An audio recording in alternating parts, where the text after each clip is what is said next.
अस्सलाम वालेकुम फ्रेंड्स, कैसे हैं आप सब। होप करती हूँ कि आप सब ठीक ठाक होंगे और अपनी गार्डनिंग को एंजॉय कर रहे होंगे।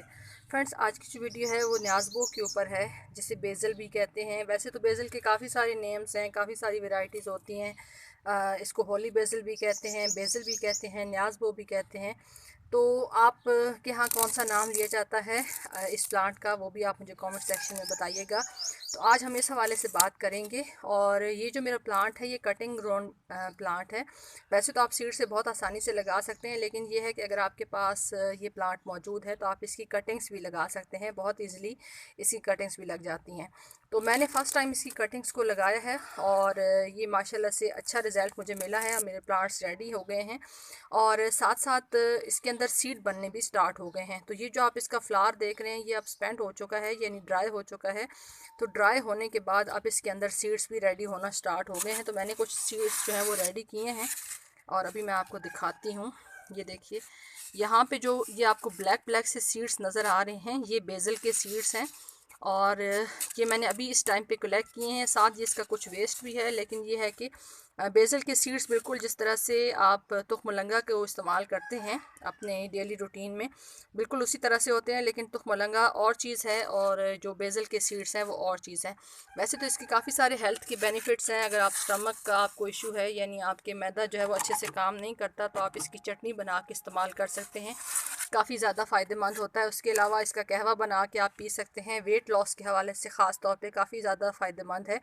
और इसकी चटनी जो है वो ख़ास तौर पे बहुत ज़्यादा जो है वो जायकेदार होती है। मैंने ख़ुद इस्तेमाल की हुई है और मेरे फादर ख़ास तौर पे इसकी चटनी जो है वो इस्तेमाल करना पसंद करते हैं, क्योंकि काफ़ी सारे इसके हेल्थ के बेनिफिट्स होते हैं।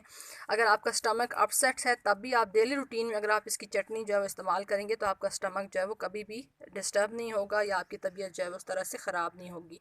और अगर आप चाहें तो इसके और फायदे जितने भी हैं वो आप गूगल पे सर्च कर सकते हैं, लेकिन ये है कि कुछ बेसिक मैंने आप लोगों के साथ शेयर किए हैं कि अगर आप इसका कहवा बनाना चाहें या चटनी बनाना चाहें, या इसकी कुछ वैरायटीज़ जो हैं, जैसे आप पिज़्ज़ा वगैरह बनाते हैं तो उसके अंदर भी इसको, इसकी जो लीफ है उसको आप ऐड करते हैं और बहुत खूबसूरत इसका डिफरेंट टेस्ट होता है।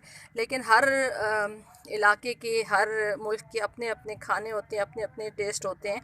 तो ज़ाहिर है मे भी आपके यहाँ उस तरह से इसका इस्तेमाल ना होता हो, लेकिन ये है कि इंडिया पाकिस्तान में काफ़ी ज़्यादा इसका जो है वो इस्तेमाल आम है। तो अभी इसका जो फ्लावरिंग स्टॉक है वो मैं कट करूँगी। वो कट करना क्यों ज़रूरी है, वो इसलिए ज़रूरी है कि अगर आप इसको कट नहीं करेंगे तो इसके अंदर सीड्स बनने के बाद ये प्लांट जो है ये ड्राई होना स्टार्ट हो जाएगा। तो हमने प्लांट को ड्राई नहीं करना, बल्कि हमने इस प्लांट को आगे मज़ीद ग्रोथ करनी है इसकी। तो अभी जो है वो इसका फ्लावरिंग स्टॉक मैं कट करती हूँ, फिर मैं आप लोगों के साथ शेयर करती हूँ। तो ये देखिए, ये मैंने जो इसकी फ्लावरिंग स्टॉक है वो कट कर दी है और अब जहाँ से मैंने इसको कट किया है तो इसकी मज़ीद साइड ब्रांचेस निकलेंगी। फुल एनर्जी जो है वो हमारे प्लांट को मिलेगी, तो हमारा प्लांट जो है आगे अच्छे से ग्रोथ करेगा। अभी तो इसको मैं इस टाइम पे रिपोर्ट नहीं करूँगी, बरसात में इंशाल्लाह मेरा इरादा है कि मैं इसको बड़े साइज़ के पॉट के अंदर लगाऊंगी, क्योंकि इसका ये होता है कि अगर आप इसे बड़े साइज़ का पॉट ऑफर करते हैं तो इसकी ग्रोथ ज़्यादा अच्छे तरीके से होती है। अभी तो ये तकरीबन 4 इंच का पॉट है जिसके अंदर मैंने इसको लगाया हुआ है, 4 से 6 इंच का।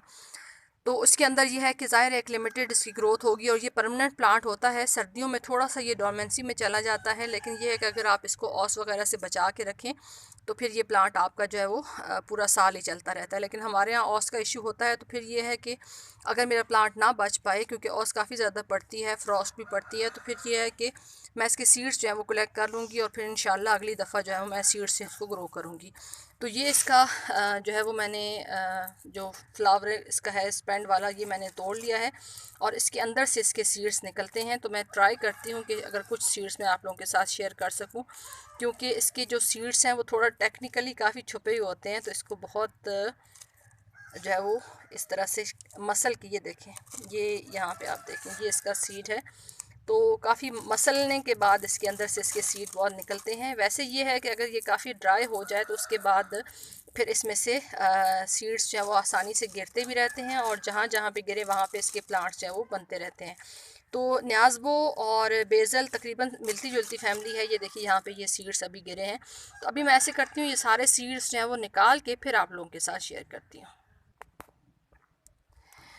तो ये देखिए फ्रेंड्स, ये मैंने इसके सीड्स जो हैं वो अलग कर लिए हैं और वेस्ट एक साइड पे कर लिया है। तो अभी इसको जो है वो मैं 1-2 दिन ऐसे ड्राई करने के लिए रखूँगी शेड में ही, और उसके बाद फिर मैं इसको सेव कर लूँगी ज़िप-लॉक बैग के अंदर, ताकि ये हमारे सीड्स जो हैं वो नमी से भी महफूज हो जाएं।